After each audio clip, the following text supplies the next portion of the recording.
शंकर के ओ दुलारे माँ गौरा के।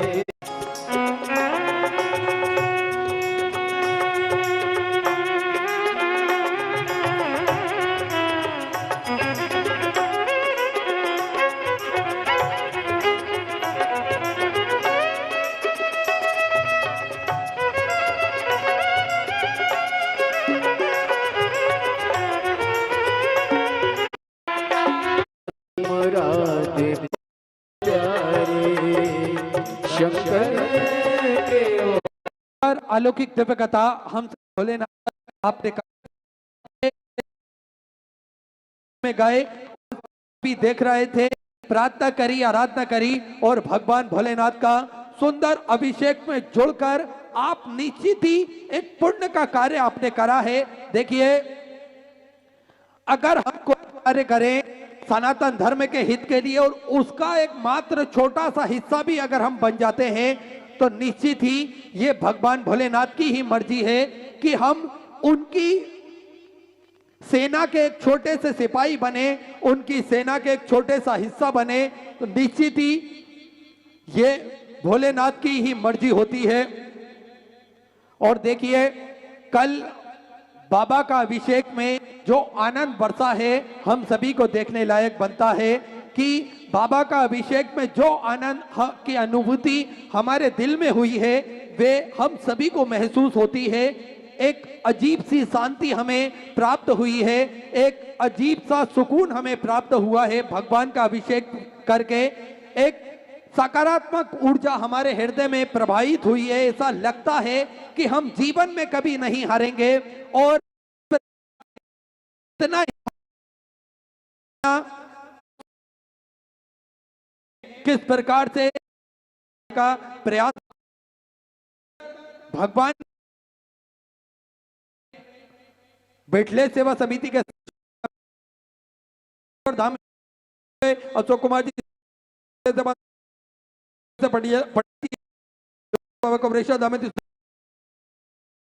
सुधार 21 रुपए की सौगात से अपने समृद्ध की। अक्षत जी भदौरिया उत्तर प्रदेश से सुधार 21 रुपए। जोगेंद्र सिंह जी की तरफ से हरियाणा सुधा 500 रुपए की।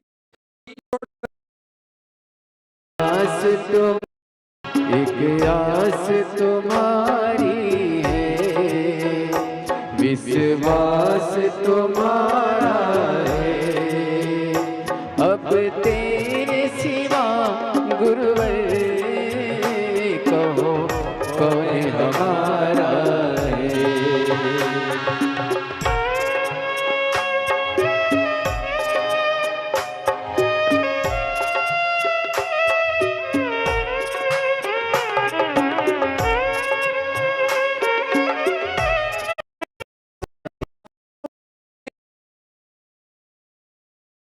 दस और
कैलाशी अविनाशी देवादिदेव महादेव की कृपा से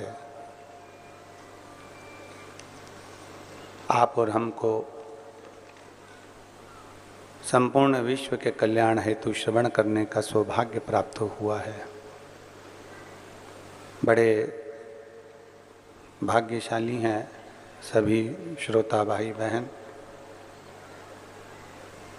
जो इस पवित्र पावन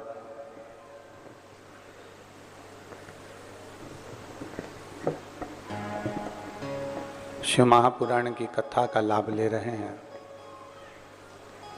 भगवान शिव,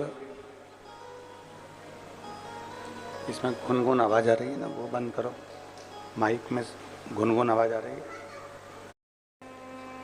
भगवान शिव की पवित्र पावन शिव महापुराण की कथा आप और हम सभी छत्तीसगढ़ की इस पवित्र धरा से श्रवण करने के लिए विराजित है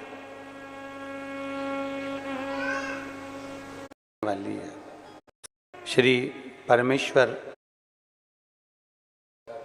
भगवान शिव की अविरल कथा का लाभ ले रहे हैं।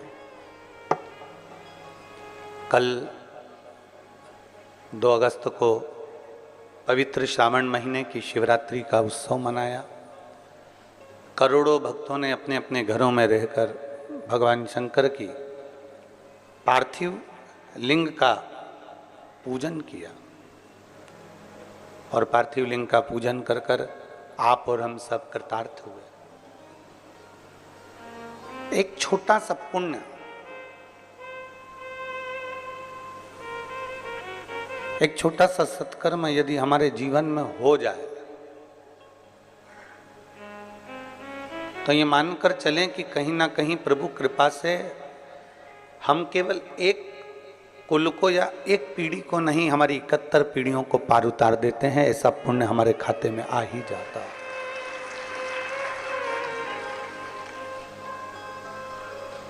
कहीं शिव कृपा से, हमने पहले भी कथाओं में कहा, कमाया कमाया कमाया, आखिरी में जोड़ा जोड़ा और फिर संसार में ही छोड़ा। उसका भोग हमने नहीं किया, उस भोग से हम वंचित रहे। पर कमाने के बाद यदि कहीं आप और हम कहीं अच्छी जगह पर पहुंच जाएं, अच्छी जगह बैठ जाएं, तो ये समझिए कि ये कहीं हमारे पूर्वजों का, हमारे माता पिता की पुण्याई है। एक आप लोगों ने देखा होगा, जितने भी श्रोता भाई बहन आस्था चैनल पर कथा सुन रहे हैं, फेसबुक यूट्यूब पर कथा श्रवण कर रहे हैं, आप लोगों के स्मरण में होगा कि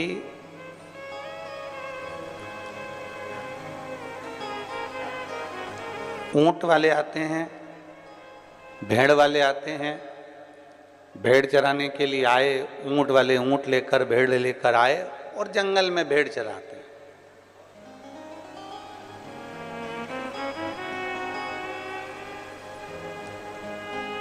ऊंट वाले ऊंट लेकर आए हैं, भेड़ वाले भेड़ लेकर आए हैं और वो जंगल में चला रहे हैं। पर जो समझदार होता है, जो चतुर होता है, जो विद्वान होता है, इसकी विद्वत्ता क्या कहती है कि जिस कोई गरीब बड़ा है, कोई साधारण है और उसके पास में खेत के अंदर खाद डालने का पैसा नहीं है, उसके पास में खेत में दवाई डालने का पैसा नहीं है, खाद डालने का पैसा नहीं है, तो वो चतुर व्यक्ति क्या करता है कि वो ऊंट वाले से कहता है, भेड़ वाले से कहता है, भैया तुम एक काम करो, ये भेड़ों को हमारे खेत में ठहरा दो,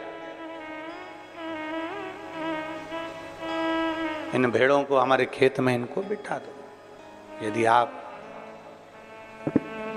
इन भेड़ों को हमारे खेत में बिठा दोगे, इन भेड़ों को हमारे खेत में अगर विराजमान कर दोगे, बिठा दोगे, ये आवाज आ रही ना गुनगुन, ये बंद करो ना, थोड़ा रात्रि भर के लिए बिठा दो। उसको मालूम है कि मेरे पास में गला पकड़ रहा है, उसको मालूम है कि ये मेरे पास में ना तो मेरे पास में खाद का पैसा है, ना मेरे पास में दवाई का पैसा है, ना मेरे पास में कुछ खेत में डालने का कोई पैसा मेरे पास में नहीं। मैं साधारण किसान हूं, मैं गरीब बड़ा किसान हूं, मेरे पास में ये सब चीजें नहीं है, मेरे पास में ये कुछ भी है ही नहीं। और उसने ऊंट वाले से कहा कि भैया इसको तुम मेरे खेत में बिठा दो। क्या होगा उसको बिठाने से? अगर भेड़ खेत में बैठ जाएगी तो उसके होगा क्या? किसान को मालूम है कि एक बार भेड़ अगर इतनी सारी संख्या में खेत के अंदर घूम लेती है, बैठ जाती है, और जब वो कहीं ना कहीं किसी ना किसी रूप में अपने मल का त्याग करती है, तो उसकी जो खाद होती है वो 1 वर्ष के लिए नहीं, कम से कम 5 वर्ष के लिए खेत में एक अच्छी फसल का कार्य कर देती है, एक अच्छी खाद का कार्य कर देती है और अच्छी एक दवाई का कार्य कर देती है।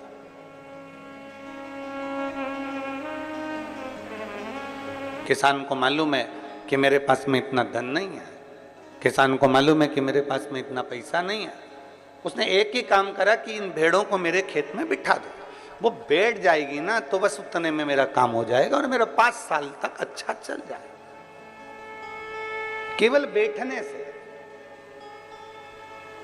और यही शिव महापुराण की कथा कह रही है कि आपको मालूम है कि हमारे पास में धन नहीं, दौलत नहीं, संपदा नहीं, वैभव नहीं, सत्ता नहीं, हमारे पास में कुछ भी नहीं है, मान लो हमारे पास कुछ है ही नहीं। शिव महापुराण की कथा में वेद व्यास जी कहते हैं तो एक काम करो, जैसे किसान भेड़ को अपने खेत में बिठा लेता है तो 5 साल तक उसे खाद डालने की जरूरत नहीं पड़ती, 5 साल तक उसे दवाई देने की जरूरत नहीं पड़ती, खेत में फसल अच्छी होती है। उसी तरह जो एक बार शिव महापुराण की कथा में जाकर बैठ जाता है, उसके 5 साल तक उसको सोचना नहीं पड़ता, उसके जीवन का एक आनंद अपने आप उसकी अग्रणता में आता चले जाए।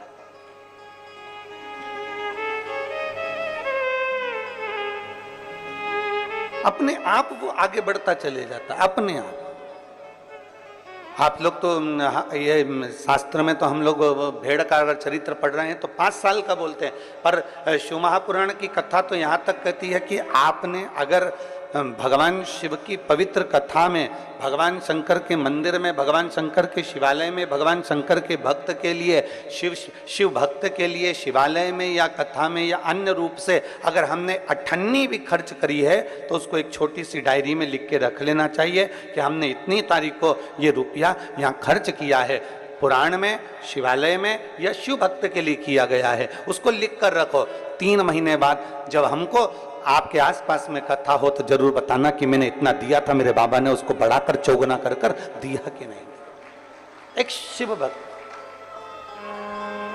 एक भगवान शंकर की अविरल भक्ति, भगवान शिव की उपासना, भगवान शंकर की अविरल भक्ति को, भगवान शंकर की अविरल भक्ति को हम धारण करें। और तेरी कृपा बिना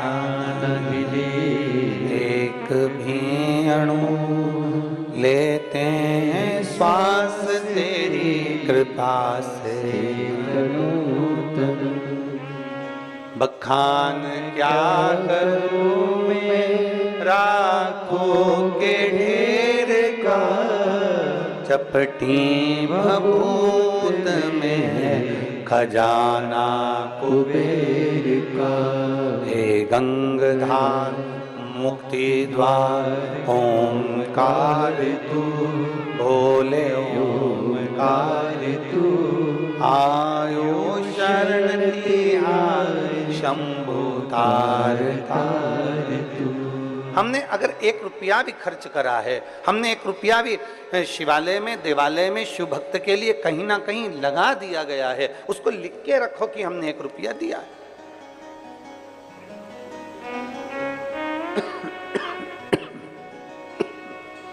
हमने 1 रुपया समर्पित किया। साधारण नहीं है शिव पुराण और साधारण नहीं है शिव भक्ति।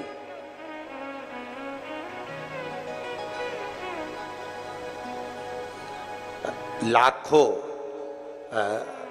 हम लाखों कह रहे हैं, जितने आस्था चैनल पर कथा सुन रहे होंगे, जितने फेसबुक यूट्यूब पर कथा सुन रहे होंगे, जितने ऑनलाइन कथा सुन रहे होंगे और जितने इस पवित्र छत्तीसगढ़ की धरा में इस हॉल में बैठकर भगवान शिव की पवित्र कथा का रसपान ग्रहण कर रहे हैं, उनकी चित्तवृत्ति में ये बात होगी। हम लाखों कर रहे हैं, पर लाखों नहीं, करोड़ों शिव भक्त, करोड़ों बेटा बेटी, करोड़ों शंकर के भक्त, लाखों शिव भक्त श्रावण के महीने में 2 लोटा जल भगवान शंकर को समर्पित करते हैं। लाखों भक्त करोड़ों भक्त 2 लोटा जल भगवान शिव को समर्पित करते हैं। अब उन शिव भक्तों से पूछा जाए कि तुमने पिछले वर्ष भी कावड़ भरी थी, तुमने पिछले वर्ष कावड़ भरी थी, उस कावड़ का फल क्या मिला? तुमने पिछले वर्ष 2 लोटा जल चढ़ाया, उस 2 लोटे जल का फल क्या मिला? कोई उनसे पूछे कि शिव पुराण का, शंकर की अविरल भक्ति का फल क्या है?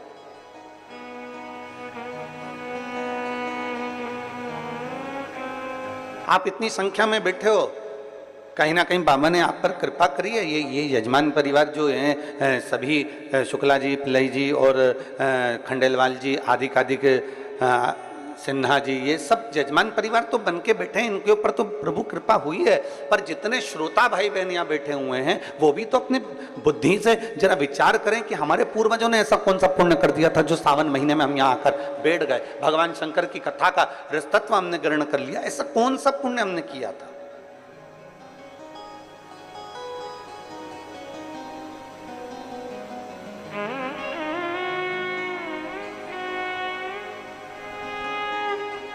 ऐसा पुण्य हमने कौन सा किया है? ऐसा सत्कर्म हमने कौन सा किया है? ऐसा भजन हमने कौन सा किया है? हमने कल कथा में कहा था कि जितने बैठे हो ना, अपने अपने घर जाके नजर उतरवा लेना कि कहीं ना कहीं हमारे पुण्यता है, हमारे कहीं ना कहीं हमारी प्रबलता है।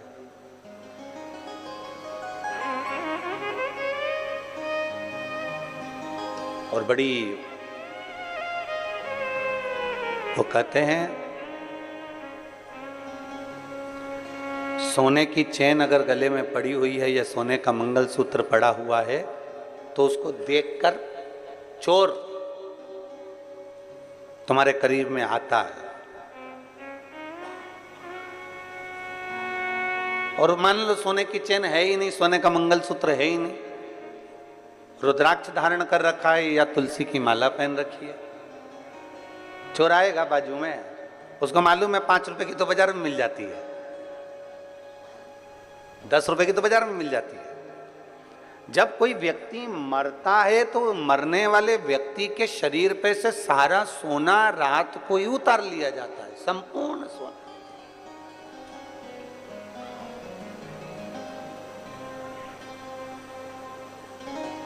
पर उसके गले में अगर रुद्राक्ष पड़ा हो तो, उसके गले में रुद्राक्ष की माला पड़ी हो तो निकालेंगे? अरे जम के तो बोलो जरा, नहीं निकालेंगे। तुलसी की माला पड़ी है तो कोई निकालेगा? नहीं। क्या कहेंगे? बहू से भी माँ रोते रोते, रहने दे वो माला उनके गले में, रहने दे वो तुलसी की है, वो रुद्राक्ष की है, पड़े रहने दे वो तुलसी की माला है, वो रुद्राक्ष की माला, पड़े रहने। क्यों? क्योंकि उसको मालूम है कि ये तुलसी की माला, ये रुद्राक्ष की माला, ये पड़े रहने दे, ये किसी इसकी भले कीमत नहीं है। सोना निकाल लो, अंगूठी निकाल लो, चेन निकाल लो, दादी के कानों में अगर बुंदा लगा है तो बुंदा निकाल लो, मुर्की लगी है तो मुर्की निकाल लो, लौंग, नथ पहनी है अच्छी बड़ी सारी तो नथ निकाल लो, ये सब कुछ निकाल लिया जाएगा। हाथ की अंगूठी हो, पाँव का हो, हाथ का तगड़ी हो, कमर कस हो, जो कुछ होगा सारा निकाल लिया जाएगा। और वहीं अगर तुलसी की माला है, वहीं अगर रुद्राक्ष की माला है और वो पड़ी हुई है तो कोई नहीं निकालेगा। और ये समझने वाला विषय है कि भले वो ना निकाली जाए, सब कुछ निकाल लिया जाए, और वो अगर तुलसी और रुद्राक्ष की माला हमारे गले में पड़ी हुई है तो ये तुलसी और रुद्राक्ष का मन का हमें ना जाने कितने कितने नरकों से बाहर निकालते हुए परमात्मा की शरणागति प्रदान करा दे। कितने नरकों से निकालता हूं। और मैंने तेरे ही भरोसे बाबा, तेरे ही भरोसे हवा बिच उड़ती जावांगी बाबा, डोर हथो छड़ी ना मैं कटी जावांगी। भोले मैं तेरी पतंग, शंभू मैं तेरी पतंग, हवा बिच उड़ती जावांगी बाबा, डोर हथो छड़ी ना मैं कटी जावांगी। एक तुलसी की माला, एक रुद्राक्ष, हमारे जीवन को सुख प्रदान कर देता, हमारे जीवन को आनंदता प्रदान कर देता। एक बेलपत्र हमारे जीवन को सुख प्रदान कर देती। हम शंकर भगवान का एक लोटा जल समर्पित करते हैं, शिव की भक्ति करते हैं, शंकर को एक लोटा जल चढ़ाते हैं, वो हमें कितना फल देती है, कितना फल देती है। एक कथा आती है, बड़ी सुंदर प्रसंग है, जरा स्मरण करिएगा सभी। जितने चैनल पर कथा सुन रहे हैं, जितने ऑनलाइन कथा सुन रहे हैं, सब अपनी चित्तवृत्ति में रखिएगा इस कथा। एक राजकन्या थी, बड़ी सुंदर थी, बड़ी सुंदर। और राजकन्या इतनी सुंदर, इतनी बढ़िया, इतनी सुंदर, इतनी सुंदर, वो राजकन्या इतनी सुंदर कि उसको देखकर देवता भी आकर्षित हो जाए। इतनी सुंदर राजकन्या, इतनी सुंदर। अब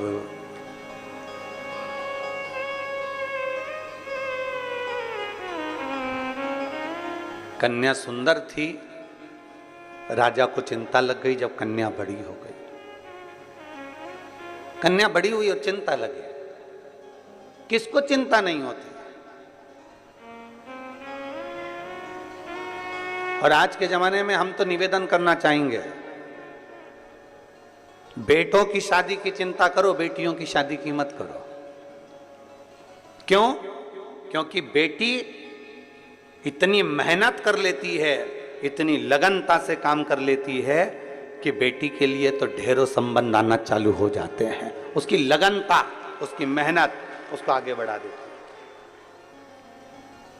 और बेटों की चिंता इसलिए करना जरूरी होती है कि पिता अपने बेटे को काम पर लगा देता है, जा दुकान देख ले, जा व्यापार देख ले, जा ये कर ले, जा वो कर ले। करता वो भी है मेहनत, ऐसा नहीं कि मेहनत नहीं करता।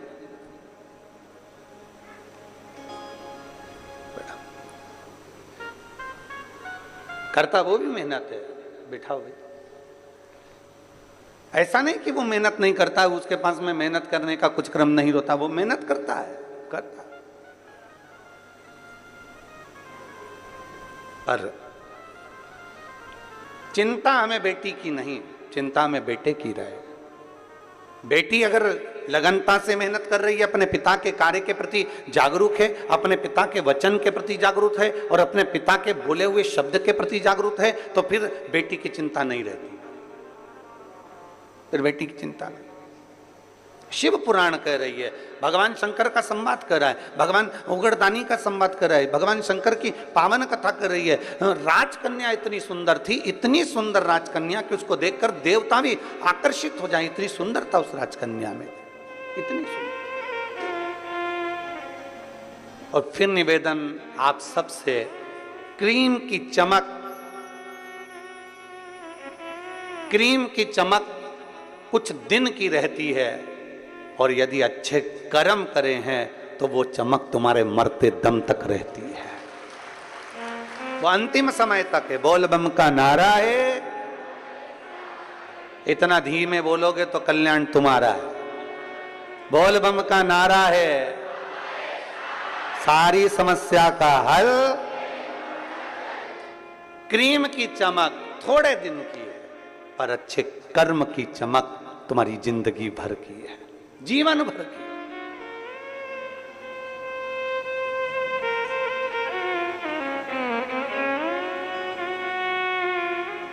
अभी हम कल देख रहे थे कि